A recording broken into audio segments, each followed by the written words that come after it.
जी, तो आज मैं किससे बात कर मैं आज बात कर रही हूँ एक very exclusive and very special legendary Begum Begum से, and that is my mother Bushra Ansari. अम्मा ने वैसे बहुत लोगों से बहुत बातें की हैं और आप लोगों ने उनके बहुत इंटरव्यूज़ देखे होंगे।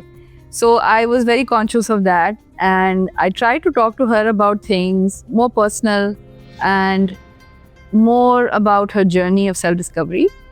And mashallah, she's a unique artist, and I think you will see that in my conversation with her.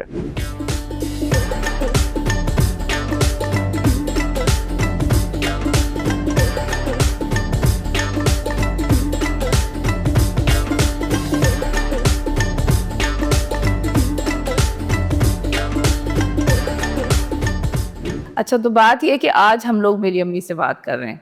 मेरी अम्मी को आप लोग जानते ही हैं, ठीक है? So anyway, basically today Begum is featuring the OG Begums जिन्होंने मुझे सिखाया how to be a Begum. And I think that everyone knows her very well. And अम्मा से मैंने कुछ आज I'm going to try and ask questions which I don't think that a lot of people have asked, but it's going to be hard because उनको 1 करोड़ साल से लोग interview कर रहे हैं, so it's not something that it's going to be a little hard to find those questions, but we'll try. So अब सबसे पहले तो अम्मा आप ये सबको बताएं कि मैंने आपको घर से जब निकाला था तो आपको कैसा लगा, और उन वीडियोस को देख के आप कितनी दुखी हुई? उफ़्फ़ल्लाह, मतलब दुखी क्या, मुझे गुस्सा ही आ गया। एक तो आपने मुझे निकाला, ऊपर से ब्रीफकेस दे के निकाला जिसमें पैसे थे। आपने अपना बहुत नुकसान किया। मुझे इस बात का गम है कि आपने अपना नुकसान कर लिया। हाँ, और उसके ऊपर मेरे खानदान ने भी मुझे हाँ, आपको मानो खाला ने भी कहा कि हमारे लिए ये ऊपर गई फलाना, और बस ये तो सिकनेस है लोगों के दिमागों की। कोई बात नहीं, अब हम इस पे हंसते हैं। तो अच्छा चले, अब आपने अच्छा किया ये बता दिया। तो आपने मुझे माफ किया कि नहीं, ये बता दें। मैंने आपको अपने दूध माफ किया। उफ, मैं फाइनली सिकनेस का कोई आलम है। अम्मा ये तो खैर अब आई नो, मैं तो खुद ही कह रही होती हूँ। I've said this before. This has been going on forever. I in know, different because actually forms. when it started, maybe Yeah. the internet things and social media, तो I was not very friendly or maybe not aware of this. जब भी मैं घबराती थी ना, अरे ये मेरी तस्वीर, कहती थी कोई बात नहीं अम्मा, ये आपको पता नहीं फोटोशॉप है, ये यूं है, यूं है। इसने आहिस्ता आहिस्ता मुझे मतलब रील बनाया है। हाँ, आई नो। इंस्टाग्राम पे मैंने कहा वो 3 दिन का साइकिल है, 3 दिन में सब लोग पीपल विल मूव ऑन। तो ये मेरा वो एडवाइजर है जो मुझे तसल्ली देता है, मुझे पता ही नहीं, मैंने कहा है ये हो गया क्या कह रहे हैं। तो आपने फिर भी मुझे काफ़ी चीज़ें सिखाई हैं। कोशिश तो की है। अच्छा, एनीवे, बट मैं अब coming to my this whole idea for this show is कि हम लोग डिस्कस कर रहे हैं कि how women, specifically older women, I love the fact कि especially older women become very fearless, और वो जो कहना चाहती हैं वो कह देती हैं, मतलब वो डरती नहीं। तो आपका तो खैर ये आई थिंक जनरली बचपन से ही ऐसी थी आप, सॉर्ट ऑफ कह सकते हैं। लेकिन I think what I want to know is कि आप जब बड़ी हो रही थी तो मतलब what was your idea of life, कि मैं फिलॉसफी क्या थी कि मैंने कि this is the kind of life I want to live. Actually हमारे ज़मानों में कोई फ़िलॉसफी भी डिफ़ाइन नहीं होती थी। बहुत छोटा कैनवस था हमारी सोचों का, और हमें जैसे कि अपने घर में हमने देखा कि हमारी अम्मी बड़ा अच्छा खाना बनाती थी, गाना भी गाती थी, अब्बा उनसे बहुत प्यार करते थे, तो हमारे घर में कोई धोखा झूठ नहीं था। अब्बा ज़रा डिफ़िकल्ट आदमी थे, अब्बा का गुस्सा बहुत बुरा था और प्यार भी बहुत ज़्यादा था। तो हमारे दिमाग में ये था कि एक मियाँ होगा, हम उसको खाना पका के खिलाएंगे, वो हमारी तारीफ़ें करेगा और हमसे प्यार करेगा और वो घर में रहेगा और धोखा भी नहीं देगा, और हम शादी करके उसको खुश रखेंगे हैं, हम उसको पका पका के खिलाएंगे, फिर वो जैसे कहेगा वैसे करेंगे। इससे ज़्यादा कुछ नहीं सोचा था। अम्मा, लेकिन देखिए ये तो एक ये ट्रैक तो एक है, लेकिन एट द सेम टाइम आप तो 9 साल की उम्र से काम कर रही थी। हाँ, मैं गई थी। एक्चुअली मुझे ये भी नहीं पता था ये working child and you child working actress, I mean child actress, Child singer, singer, मतलब यू वर ऑन टीवी, तो you are someone who was already earning as a child. तो वो how did that add up to your idea of life, क्योंकि at the same time आप एक शादी और वो सारा बच्चे और वो सारा सोच रही हैं, but what about what your artistic ideas वर कि मैंने एज एन आर्टिस्ट क्या करना है? एक्चुअली इसकी भी कोई स्ट्रेटजी प्लान नहीं थी, बट होश में आए तो हम गाना गा रहे थे, स्कूल में भी हर जगह प्रोमिनेंट बच्चों में थी मैं। तो मुझे लगा मुझे गाना गाना है, मतलब गाना तो सबको ही आता है बहन भाइयों को। तो मैं इस एज में थी कि मुझे ले भी गए। तो जब मैं गाना गाने गई थी, मैं पैसे कमाने नहीं गई थी, मुझे क्या पता इसमें क्या मिलेगा, तो मुझे 20 रुपए ही मिल गए मतलब। उसके बाद मुझे मज़ा आने लगा बिकॉज थोड़ी सी मैं उन बच्चों में फेमस हो गई for some limited time for 2 years. So then I was stopped by my father and my ददियाल, दे सके बस अब टीवी पे नहीं जाना। तो मुझे अर्निंग का इतना गम नहीं था, पता नहीं समहाउ मुझे पता था कि मेरे पास पैसे होते हैं, मैं मेरे पास पैसे थे और मुझे कोई पैसों की कभी फिक्र हुई नहीं। इसलिए नहीं कि मेरे अब्बा कोई बड़े सैगल थे, मगर मुझे ये था कि मैं पैसे तो कमा ही लूँगी। बट गाने का मुझे था कि हाय अल्लाह, मैंने गाना था, मैं मशहूर हो गई थी, फिर बैठ गई। सो उस वक्त I started singing on radio. अब्बा सेड तुम रेडियो पे गा लो, दादी को पता नहीं चलेगा। और वहाँ से भी मुझे 200 रुपये मिल जाते थे महीने के, वो बहुत थे उस वक्त। सो एक्चुअली मैं अपनी अपनी समझो आइडेंटिटी के लिए, मे बी अपनी अंदर जो मेरे एक म्यूज़िक का की जो अर्ज थी और जो मुझे गाना आता था, उस सबके बच्चों में ज़ाहिर है मैं बेहतर ही गाती थी, उसकी रिकग्निशन का मुझे मज़ा आने लगा and I started achieving. But did you ever think that these were together? These ideas of life will come together, where you will be a singer and you will be एक wife and kids and वो सारा कुछ जो एक life of married life, everything will come together in some way? No I never thought about it because हमें ऐसे ही design किया गया था हमारी लाइफ को कि आपकी शादी होगी, बाद में आप जो मर्जी करें। ऐसे कहते थे ना भाई, अपने घर जाके जो मर्जी करना, अब अपने घर जाके कोई अपनी मर्जी से कुछ कर सकता है। Yeah, I know. That's what I'm thinking. हाँ। How do you plan that? क्योंकि No, nothing was planned. And actually, I was engaged with my खालाजाद भाई। So वो कतर में रहता था, तो मेरा ख्याल था मैं वहाँ जाके हाउस वाइफ बनूंगी और मैं टाइपिंग शाइपिंग। हाँ, ये ज़रूर था मुझे कि मुझे कुछ काम करना है। मुझे ये पता नहीं क्यों शौक था, या मुझे लगता था कि मुझे तो कमाना है, किसी ने कहा या नहीं कहा। लेकिन आपको ये बड़ी अम्मी ने किसी ने नहीं, और अब्बा तो बल्कि पसंद नहीं करते थे कि लड़कियां दफ्तरों में काम करें। मैं तो टाइपिंग सीख रही थी कि मैं किसी दफ्तर में सेक्रेटरी लग जाऊंगी। और कतर में क्या, कौन सी मैंने सिंगर बनना था। वो खैर मंगनी टूट गई वॉटेवर, तो उसमें 1-2-3 महीने के अंदर अंदर ये चेंज हुआ कि आपके उस तरह से देखा जाए तो फैमिली में कोई सिंगर तो नहीं था, मतलब प्रोफेशनल तो कोई भी नहीं था ना। So I mean in that sense you were not like thinking कि that's a real profession. No, profession का तो नाम ही नहीं था। हाँ। हमें तो बस अम्मी अब्बा जाने नहीं देते थे, ड्रामों में काम नहीं करने देते थे, लोग पीछे पीछे आते थे, तो अलाउड नहीं था कि नहीं बस आपने इश्किया डायलॉग नहीं बोलने, बस बच्चों के प्रोग्राम में गाने, दैट्स इट। वो भी बोले बोले गाने जैसे होते हैं, तो उसमें ये नहीं था पता कि ये करियर बनेगा। और फिर शादी के बाद जब आपके बाबा चूँकि डायरेक्टर थे, तो उनके साथ में ड्रामे करने लगी। मुझे पता था मैं कर लूँगी, कोई मेरे टास्क नहीं था, मेरे इंतज़ार में थे लोग कि मैं कब करूँगी, अलाउ कब होगा। हाँ, नहीं मुझे अलाउड कब मैं होंगी। और आई डोंट नो, मुझे कभी नहीं कहना पड़ा किसी से कि मुझे सुने ड्रामे का शौक है, मैं ट्राई करना चाहती हूँ। नहीं, झपटा मारा लोगों ने, मुझे कोई गाने के लिए ले गया, कोई वहाँ ले गया, तो मैं चलती चली गई, मुझे क्या पता। तो वैसे आई मीन अब आप लुकिंग बैक, आपको क्या लगता है कि which women inspired you when you were growing up, कि जिनसे आपने सोचा कि ऐसी मैं होना चाहती हूँ बड़ी होके, या ऐसी लाइफ मुझे चाहिए, या in any way they inspired you आपको आर्टिस्टिकली? टू बी ऑनेस्ट, मैंने कोई ऐसी किसी की लाइफ तो देखी नहीं थी। और ज़ाहिर है अब्बा ने फिल्म बनाई थी तो फिल्म एक्ट्रेस थी, वो तो एक नो गो एरिया था ना। मैं फिर एक्ट्रेस फिल्मों वाली तो बनना नहीं चाहती थी, मुझे पता था ये नो गो एरिया है। लेकिन गाने का शौक था, तो लगता था मैडम नूरजहां की तरह, मतलब मैं हेडफोन लगा के गाऊँ ना। ये नहीं पता था कि मैं कुछ बन जाऊँगी, तौबा करो, मैं उनकी तरह बन भी नहीं सकती थी। मगर रूना लैला मुझे बहुत अच्छी लगती थी, और वो बड़ी मॉडर्न भी थी और गाती भी मॉडर्न थी, तो मेरा दिल चाहता था मैं उनकी तरह गाऊँ। उनका लाइफस्टाइल मैंने किसी का नहीं देखा था कि वो कोई बहुत लेविश रहते थे या क्या थे। आई डोंट नो, ये मेरे पास कोई पिक्चर नहीं थी कि मतलब इस तरह की कि मैं ये मेरी रोल मॉडल ये। हाँ, नहीं, मैं नहीं कह सकती कि मेरे को रोल मॉडल है। नो, म्यूज़िक में मैं बहुत लोगों से इंस्पायर्ड थी, उनकी गायकी सी थी, पर उनकी रियल लाइफ का मुझे नहीं पता क्या था। मैडम की लाइफ भी डिफ़िकल्ट थी और सिंगर्स की भी ऊपर नीचे थी, तो उनकी लाइफ मुझे पता ही नहीं थी क्या है। बट मुझे गाने का था कि मैं उनकी तरह गाऊँ। आपको, मुझे याद है कि आपको लूसी बड़ी पसंद थी। हाँ, वो मुझे पसंद थी। But when did you see हर?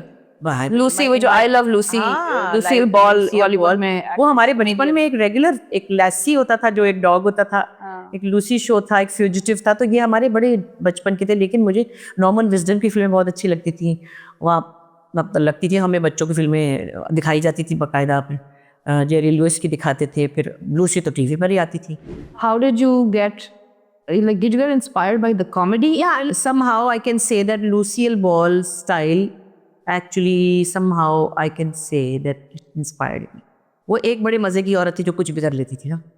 तो जब मैंने ये किया तो मैंने भी कहीं ना कहीं यही सब किया, और अनप्रिडिक्टेबल थी उसकी, उसका जो वो थी भी लाउड, तो वो है मेरे माइंड में कहीं। मगर पाकिस्तान में कोई कॉमेडियन औरत थी नहीं, टू बी ऑनेस्ट।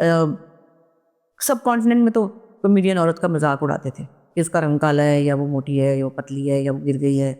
तो ये मेरे पास कोई Slapstick type नहीं नहीं, हाँ वो नहीं, बट उस तरह कोई कॉमेडिक नहीं नहीं नहीं, वो उसकी रिस्पेक्ट ही नहीं थी, नहीं थी। नहीं थी। तो मेरे माइंड में थी लूसियल बॉल हमेशा।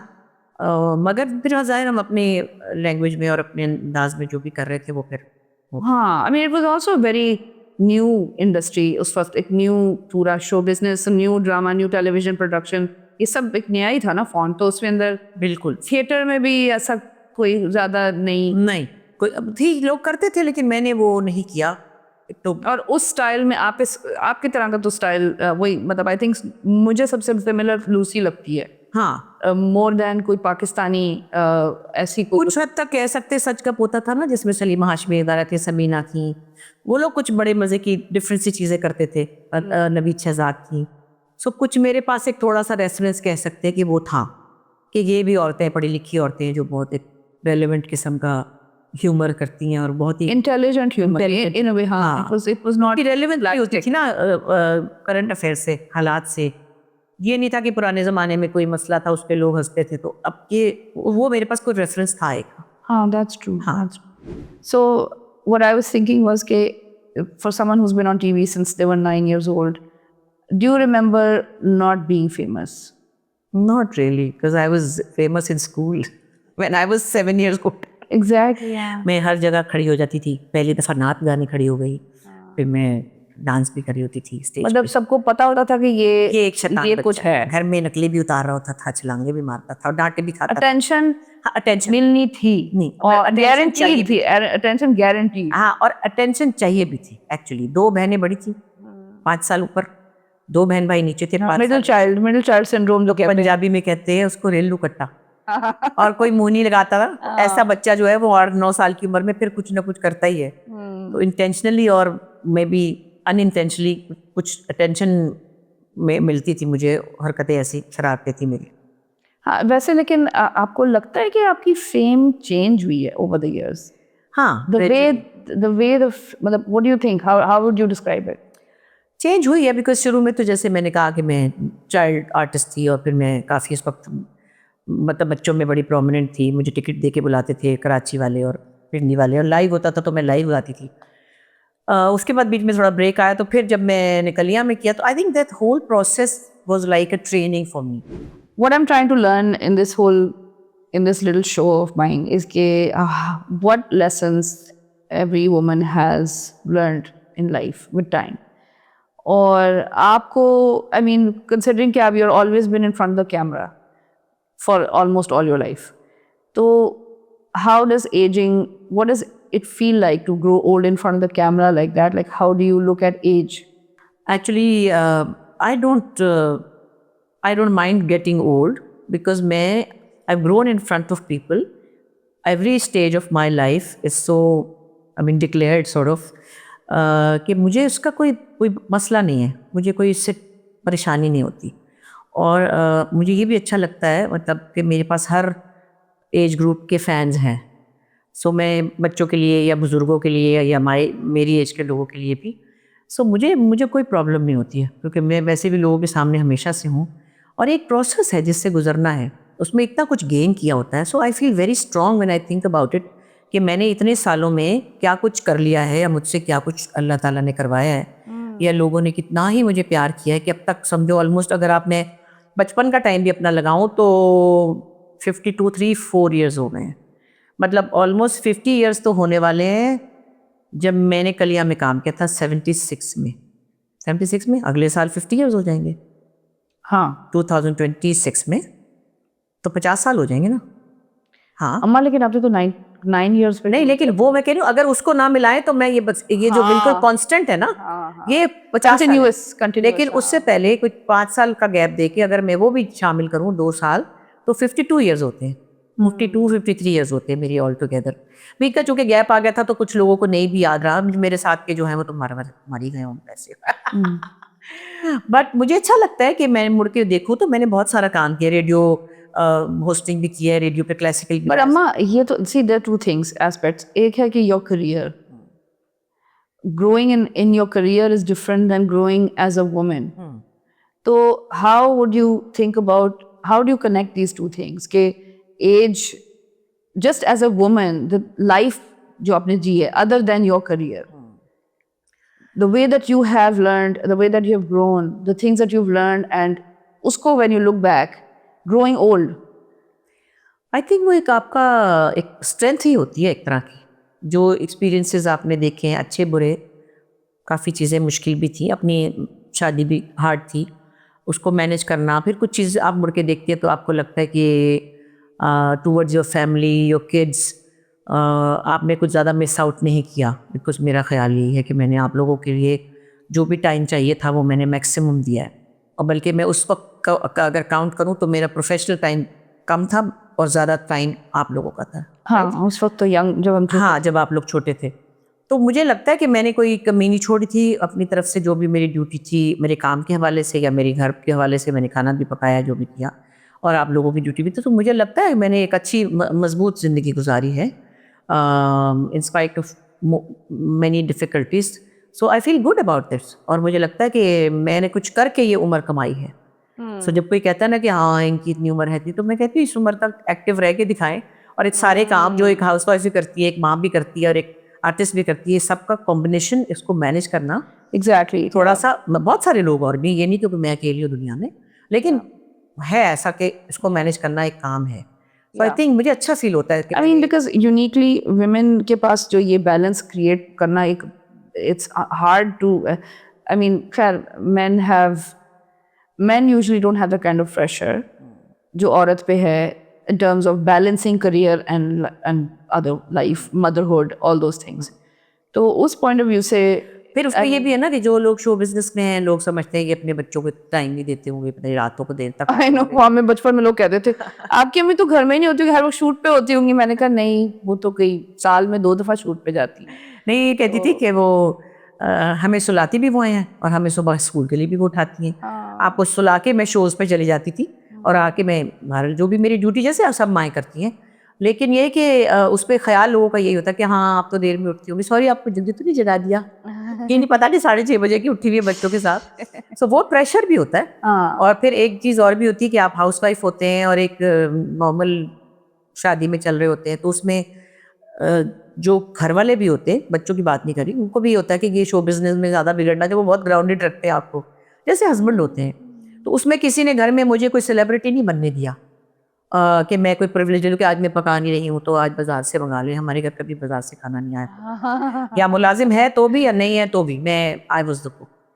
सो ये मुझे कभी प्रिविलेजेस नहीं मिली, ये मुझे इसका पता है कि लोगों को मिलती है, मुझे ऐसी कोई प्रिविलेज नहीं मिली कि ये सेलिब्रिटी है चलो आज इसको सोने दो, आज छोड़ो। नहीं, आपके बाबा ने कभी मुझे ऐसा लाड वाड नहीं किया। नहीं, और वो पता है वो, I think it's a very different thing, because आपको पता है ये एक तरफ एक वो नूरजहां टाइप ऑफ सेलिब्रिटी, हाँ वो तो नहीं करती थी काम कोई घर पे, एग्जैक्टली। तो और एक तरफ एक पीटीवी सेलिब्रिटी है। there has been a big difference in this whole idea of celebrity also, कि वो एक बहुत क्योंकि मैं अब जैसे हमारे आसपास बचपन में जो लोग थे सारे, they were all hard working artists। हाँ, हम लोग मिडिल क्लास थे, they were all, हाँ, शफी मोहम्मद है, चाहे मतलब women, men, all of them, हमारी सबकी अपब्रिंगिंग मिडिल क्लास थी, हमारे काम करने वाले हमारे सराउंडिंग भी मिडिल क्लास थे, हम लोग एलीट से नहीं थे, एलीट वालों लोगों का ये काम ही नहीं था हमारे वाला। और जाहिर है कि हम उस महज पे भी नहीं थे जहाँ मैडम नूरजहां थी, शी वॉज द मलका, तो हम कोई मलका टाइप भी नहीं थे। लेकिन ये कि ओवरऑल रही हमारी आर्टिस्ट सायरा वास्ती थी, बड़ी प्यारी, अल्लाह उनको जन्नत से करे। उन्होंने कहा मैंने कभी ऑमलेट भी नहीं बनाया, इसलिए नहीं कि वो कोई सेलिब्रिटी थी, उन्होंने कहा मुझे नहीं शौक, तो मेरे मियाँ ने कहा तुम ना बनाओ, और मेरे बच्चों ने कहा हम खुद ही, खानसामा बनाता था।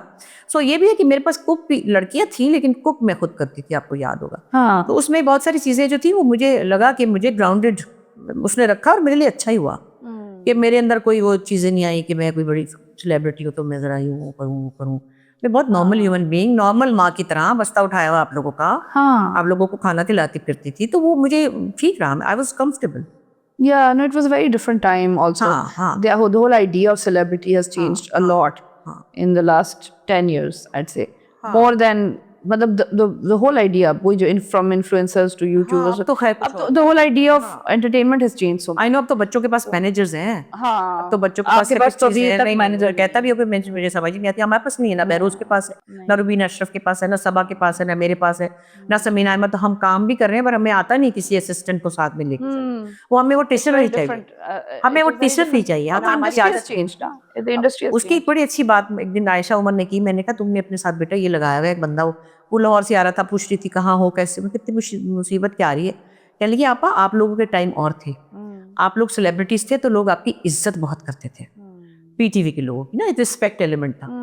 हम ग्लैमरस भी हैं और हम अकेली सिंगल लड़कियां भी हैं ना, सो हम पर लोग अटेम्प्ट भी करते हैं। अच्छा हम पे किसी ने अटेम्प्ट भी नहीं किया, हम ये फालतू मतलब बातें ना बहुत बदो लोग ना हम करते पे, हैं। मतलब कोई हमारे पीछे आए नहीं, हाँ, बदो बेवा भी होगी थी, बदर खलील को भी ना आया कोई, तो मतलब बचपन में हमारे यहाँ बस प्रैंक कॉल्स, जो क्रैंक कॉल्स हाँ, आती थी, वो बस ऐसी आती थी ना कि रुशान सारी हैं, हाँ वो रुशान सारी। लेकिन फिर भी आप सोचें कि अब का जो लेवल है एक्सेस का, अब तो anyone can message you, anyone anywhere at any time can message you and Instagram पे आता है, मोहब्बत या गाली दोनों किसी वक्त भी मिल अच्छा सकती इंस्टाग्राम पे कभी कभी आता है कि आप मुझसे शादी करेंगी, है।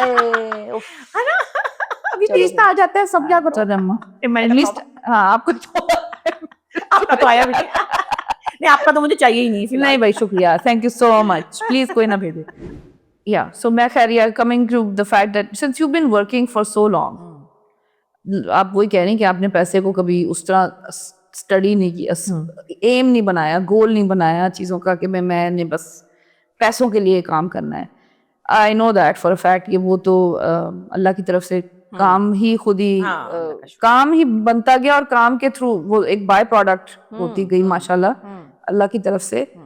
बट वैसे हाउ डिड दिस, मतलब do you think that your idea of money has changed over the years? Because जब आप छोटी थी, जैसे आप कह रही हैं कि उस वक्त भी आपने कभी सोचा नहीं, तो अब ऐसे आई मीन बिकॉज बच्चे का दे तो सोचना इज फाइन, यू नो, किसका जिंदगी का एम नहीं, आई नो, मैं एक बड़ी फन करना है। मजे की बात बताऊं कि मुझे पता नहीं किस तरह से, आई डोंट अंडरस्टैंड, ना मेरे माँ बाप ने लेक्चर दिया ना इसके बारे में, और अब्बा को तो पैसे कमाना आप लोग, हाँ पहली बात तो ये कि नाना नानी हर वो काम करते थे इसमें पैसे ना, पैसे तो थे ही नहीं जिंदगी में, बिल्कुल। अच्छा अगर वो खुश होते थे मैं पैसे कमाती थी, तो मुझे नहीं पता कि किस तरह मेरे अंदर इतनी एक अल्लाह ने मेहरबानी की कि कोई काम आता था, मिसाल पे मैं शोज बहुत करती थी, ज़्यादा कैश का काम, तो हमारा वो शोज था जिसमें मकसूद साहब, मैं, जब हम लोग छोटे थे, आप लोग छोटे थे, आलमगीर शेखी, हम लोग के हर वीकेंड पे शोज होते थे, और वो कैश का काम था। तो जो भी इस वक्त पता नहीं क्या पैसे बनते होंगे, अगर 80s में सैटरडे की नाइट को हमने 15,000 मैंने बना लिए, तो वो तो बहुत होते थे उस वक्त ना।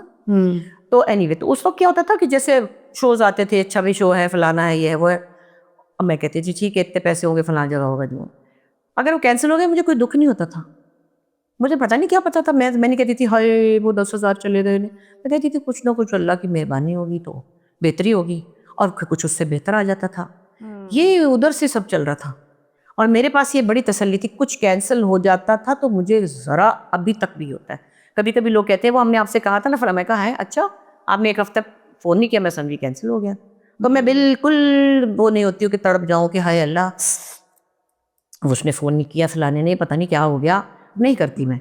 तो उसमें मुझे पता नहीं किस तरह से एक तसल्ली थी कि ये खुद ही अल्लाह मियाँ करते हैं और ये होगा, और मेरे पास हर वक्त पैसे भी होते थे, तो थोड़े बहुत जितने बचपन में चाहिए होते हैं बच्चों को, उससे ज़्यादा ही होते थे। But what did you think about the idea of money, कि इस पैसों का रोल क्या है आपकी ज़िंदगी में as a woman? I think मेरी ज़िंदगी बहुत कंफर्टेबल रही। मैंने बहुत, जैसे आप मुझे बचपन में कहती थी कि आपने कुछ काम करना है बड़े होकर, आपने कुछ काम जो भी करें, लेकिन कुछ करना है क्योंकि अपने लिए कुछ होना चाहिए, बिल्कुल अपने लिए कुछ इनकम होनी चाहिए। So it was, this is something that आपके अम्मी ने तो कभी नहीं आपसे कहा, नहीं, लेकिन आपने मुझसे तो कहा। क्योंकि मुझे लगता था, why did you think, where did this come from? या बिकॉज यू फील स्ट्रांग, और ये जो आइडिया था ना कि मियाँ से पैसे मांगने, मैं इसी पे तो कहती हूँ कि भाई आप लोग डिपेंडेंट क्यों हो किसी के ऊपर। मेरा दिल ये चाहता था हमेशा, मीरा के लिए भी, आपके लिए भी, कि आप खुद इतनी मजबूत हो, डॉक्टर नहीं बने तो जो भी बने, आपके पास इनफ इनकम हो। मेरे पास तो अपने मियाँ से 5 गुना ज़्यादा थी, अल्लाह का शुक्र है। उनकी तो नौकरी थी ज़ाहिर है सरकारी, Yeah. तो मैं फैमिली में अब आप लोगों के लिए भी कंफर्ट क्रिएट कर सकती थी और अपने लिए भी मैंने जो चाहा वो किया। मुझे जो चाहिए था वो, ज़ाहिर है मुझे कोई 10 करोड़ का हीरा तो नहीं चाहिए था, लेकिन जो भी मेरी डिज़ायर थी या मेरी चीज़ें मुझे रिक्वायर्ड थी, तो उससे आपके अंदर एक कॉन्फिडेंस आता है, एक मजबूती आती है। पैसे से आपके अंदर बशर्ते कि आप उसको वेस्ट ना करें, उसको प्रॉपरली फोकस करके प्लान करें। जैसे कि मैं समझती हूँ, मैं शुक्र है मैंने अपने बच्चों के लिए सिक्योरिटी क्रिएट की, आप लोगों को मैंने घर दिए। लेकिन शुरू में जैसे मतलब that's what I'm saying, when you're a young woman and you're making money, उस वक्त your goals are different than when you are now at this age you are making money. So how do you think कि आपको क्या लगता है कि आप किस स्टेज से किस दर तक पहुंची हैं? क्या आपकी जो आइडिया है हाँ, नहीं स्टेजेस तो माशाल्लाह बदलती जा रही हैं और जाहिर है कि तो उसकी इम्पोर्टेंस क्या है? इम्पोर्टेंस अभी भी है। I am may be making my kids life comfortable and I am a good provider. और मैं फ्यूचर के लिए भी सोचती हूँ, आपके लिए, आपके बच्चों के लिए, मीरा के लिए, उसके बच्चों के लिए। सो मैं ये करने के काबिल हूँ। क्या पता कई माँ बाप करना चाहते हैं वो नहीं कर पाते। सो जब तक भी मैं चल रही हूँ, मैं काम कर रही हूँ, तो मेरे पास अब यही है। और तो मैंने क्या मतलब मैं कंफर्टेबल रहती हूँ, लेकिन मेरे दिमाग में ये है कि अच्छा फलाना बच्चा पढ़ ले, अब अगले जो बच्चे मेरे ग्रैंड चिल्ड्रन या आप लोगों की बेहतर ज़िंदगी हो। माशाल्लाह आपके पास यहाँ पे अपनी रेजिडेंस है, उधर मीरा की भी ज़िंदगी में खैर खैरियत है। तो वो आइडिया अब सारा कुछ जो है ना अराउंड के किड्स, अराउंड ग्रैंड किड्स हो जाता है होते होते। हाँ, मगर मैं कंफर्टेबल ज़रूर हूँ, ये नहीं कि मेरे पास कुछ ना हो और मैं सब कुछ दे के बैठ जाऊँ। या मुझे अपनी एक कंफर्ट चाहिए जो मेरी मेंटल स्ट्रेंथ के लिए, मेरी फिजिकल स्ट्रेंथ के लिए, मेरी फाइनेंशियल स्ट्रेंथ के लिए, मेरे कॉन्फिडेंस के लिए मुझे चाहिए पैसा। एग्जैक्टली हाँ, जो मैं कमाती हूँ मैं कंफर्टेबल हूँ। मैं पहले अपने आप को ऑक्सीजन लगाऊं तो फिर मैं अपने बच्चों को ऑक्सीजन लगाऊं। Yeah, that's the thing. That's what I mean. How But at the same importance time, of money. at the same time, मेरे दिल में बड़ी ख्वाहिश है कि मेरी बेटियां मुझसे भी ज़्यादा मजबूत बने। ये सब माँ बाप की होती है कि उनके बच्चे उनसे ज़्यादा मजबूत बने, उनसे ज़्यादा कमाएं। और वो चाहे पैसे उनके पास, चलो उनकी कंफर्टेबल लाइफ है, लेकिन फिर भी मेरा दिल चाहता है मेरे बच्चों के अंदर ये हो कि वो अपने आप को लेके मेरे से ज़्यादा स्ट्रांग लेके चले। So I was thinking about like when you're growing up, I used to think I was very conscious कि there's one thing I want to protect in myself, कि जो मैं किसी को change नहीं करने दूंगी। And मतलब सबके लिए वो different चीज़ होती है कि आप what would you say कि ऐसी कोई चीज़ है जो आपको लगता है कि आप में अभी तक वो ही है जैसे when you were a kid, कि ये चीज़ मैं अपने अंदर, मैं इस चीज़ को प्रोटेक्ट करती रही हूँ पूरी ज़िंदगी। आई कांट क्लेम दैट मैंने कोई डिलिबरेटली कोई ऐसा कॉन्शियसली कोई चीज़ सोची कॉन्शियसली है। या उस तरह सोचा हो या बनाया। बट आई थिंक कुछ चीज़ें मेरे अंदर जो इनबॉर्न है या अल्लाह ने दी हैं। एक डिग्निटी अपने अंदर, अपनी इज्जत करना बहुत ज़रूरी है ज़िंदगी में। जहाँ जहाँ भी मुश्किल हुई या नहीं लगा कि वो इज़्ज़त नहीं मिल सकी, जहाँ जो अपने अपने तौर पे कोई एक्सपेक्ट करता है, तो वहाँ परेशानी बहुत हुई, बहुत तकलीफ़ हुई, बहुत दुख हुआ। मगर मैं एफ़र्ट करती रही। और ये है कि मैं फिर भी एक समझती हूँ मेरे अंदर एक बहुत स्टबर्न प्रिंसिपल है ज़िंदगी को लेकर। या एक तो मैंने कभी किसी से पैसे नहीं मांगने, एक तो मैंने किसी से उधार नहीं मांगना, मैंने किसी से फेवर नहीं मांगनी। हाँ, लोग मुझे बहुत फेवर्स देते हैं अल्लाह के सज़र से। कोई मुझे मोहब्बत से खाना खिलाता है, कोई मुझे बुलाता है, कोई मुझे गिफ्ट दे रहा है, वो एक अलग बात है। मैं अल्लाह ना करे, मगर मेरी आखिरी कोशिश होगी जो मैं किसी से फेवर लूँ, मुझे पसंद नहीं। क्योंकि उसकी वजह भी यही कि अल्लाह ने मुझ पर इतनी मेहरबानी की है कि मैं लोगों के लिए कुछ करने के काबिल हुई, बजाय इसके कि मैं किसी से कहती कि तुम ज़रा ये मुझे दे दो। सो वो चीज़ मुझे लगता है कि मेरे अंदर एक वो है जो integrity of your own self, या दैट इज़ देयर। मैं वो बदलने नहीं दूंगी। या दैट्स व्हाट आई थिंक। और आप बताओ, मैंने आपको बचपन में डांटा था? है मैं डांटा तो था, है थोड़ा बहुत। हाँ, बट मैं बहुत ही कोई मैं बहुत ही गुड फुस किस्म का बच्चा थी, तो हर बात मानती थी। थोड़ा सा मुझे सड़ियल होना चाहिए था अब मैं सीख चुकी हूँ कि अब मैं बड़ी हुई तो मैं कहती हूँ हाँ मुझे लेकिन आपको उसका नुकसान भी है। मेरे से तब मतलब वही मसला है कि वो फिर आप सबके लिए एक जैसे ही बन जाते हैं। हाँ, एक आपकी टाइप बन जाती है ना बच्चे की कि ये अच्छा बच्चा अच्छा बच्चा जो है वो स्कूल वो सब सबके लिए अच्छा बन जाता हाँ, है। वो स्कूल में भी शिकायत नहीं मिली उसकी, नहीं कभी है ना? तो नहीं, और अम्मा को कोई शिकायत नहीं थी। कोई शिकायत नहीं लगाता उस बच्चे की। तो अभी तक किसी को मुझसे शिकायत हो तो प्लीज मुझे ईमेल करें, क्योंकि ये मुश्किल ही है।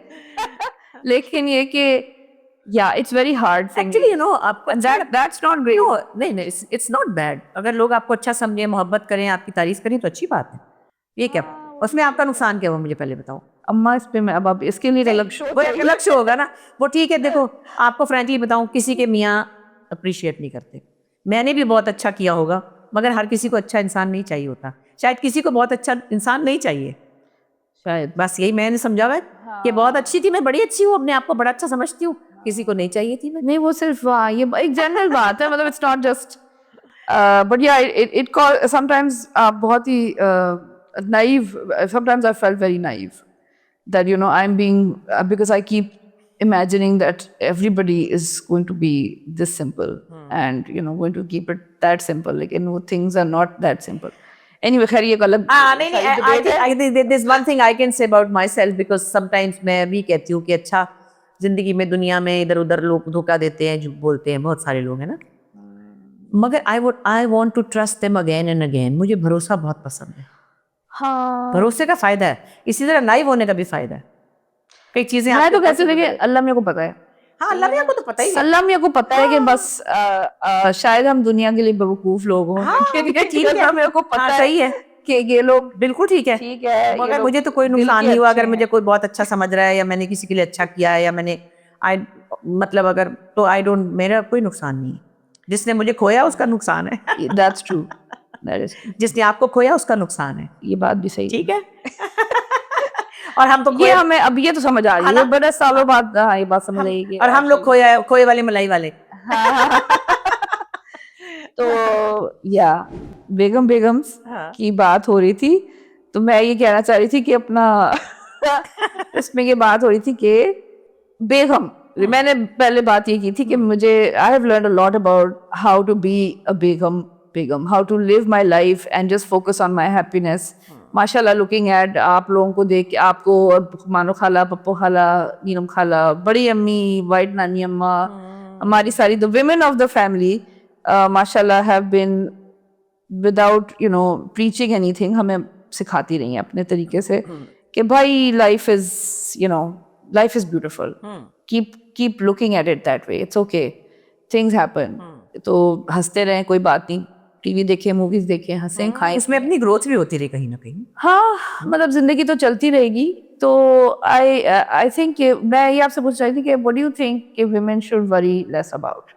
I think women should worry or not worry, but they should worry about themselves।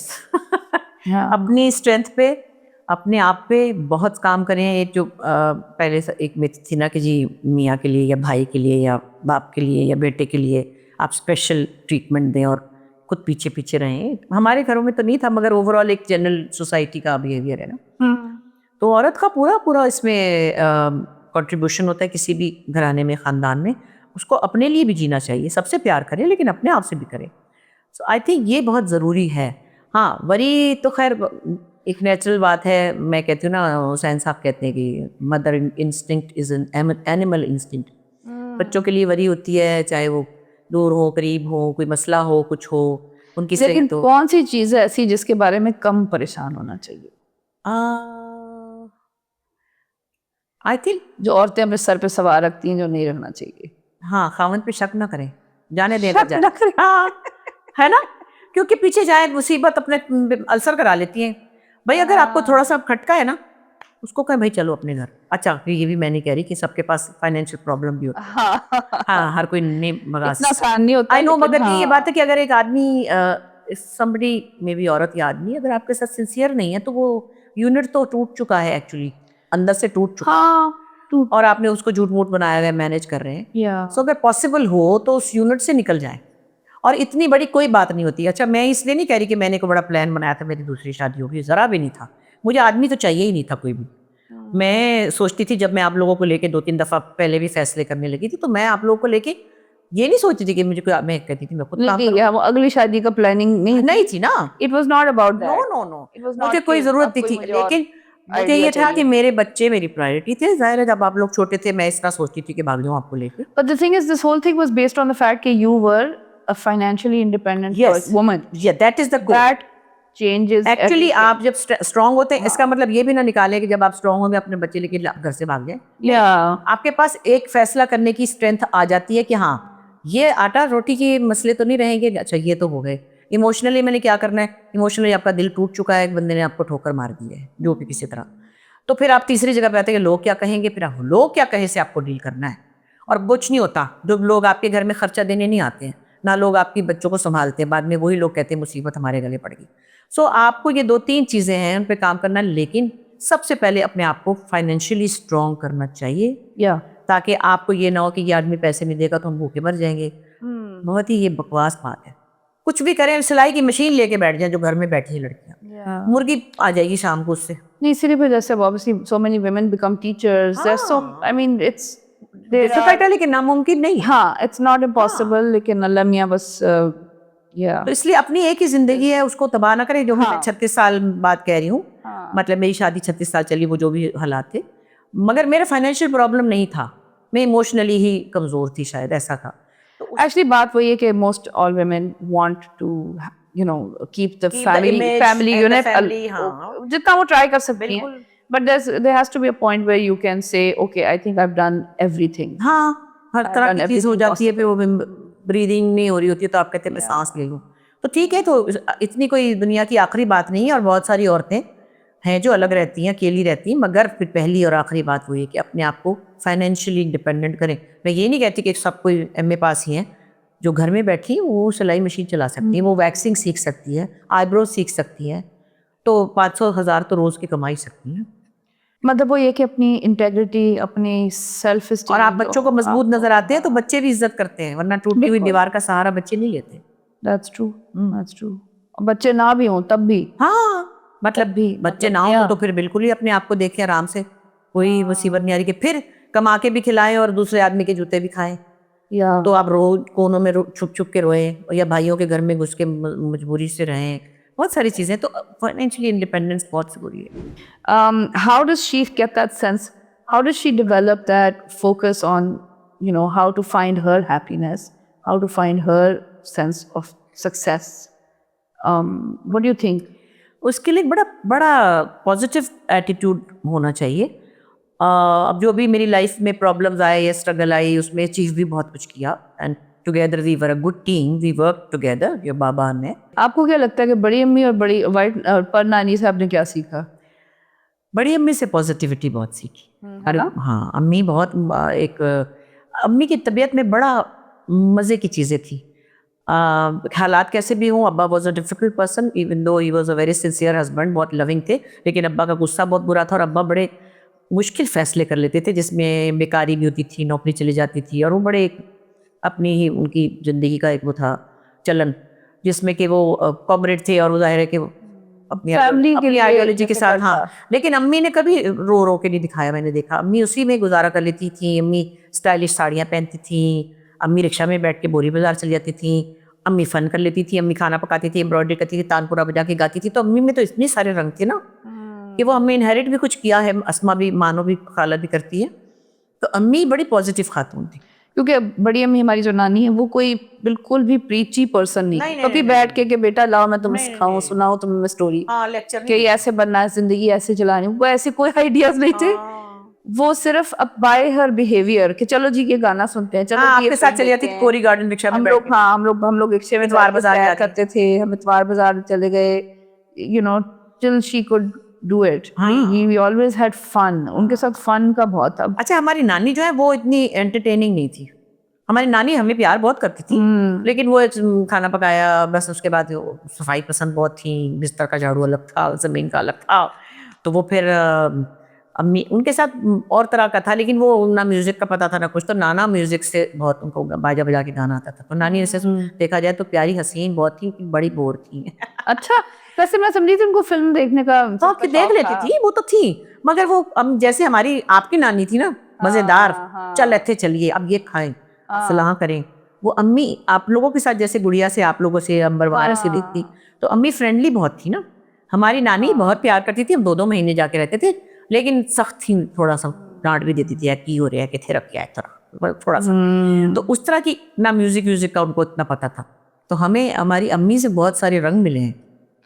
हाँ, वो फिर नाना की तरफ से, नाना की तरफ से, नाना White जो है। म्यूजिक उधर से मिला, वो हमसे तोतली बातें भी करते थे और हमारे मजाक भी बनाते थे, शायद वहाँ से आया। That's true. That's true. So it's hard to sort of step out of that and try and look at it objectively. लेकिन ये कि खैर I thought I would share the things that we would share, the things that you know that make us. And you can tell people that we are best friends. जी, है ना, हर चीज पहले मैं इसको इसको हम यही होती है, इसको बताती हूँ मैं पहले, सबसे पहले जो है ना, सबसे पहले। सारी सीक्रेट्स मेरे पास है, तो इसलिए सब लोग प्लीज मुझे मैसेज है ना, ना करें। तो एनीवे, बट या अल्लाह का शुक्र है that you know I think my mom's approach is a very different approach, and I think she has really shown a lot of women in Pakistan how to find their own way, and I think that's why I wanted to talk to her today, and I hope that you guys enjoyed it. and I love you. And I love my mom. Thank you.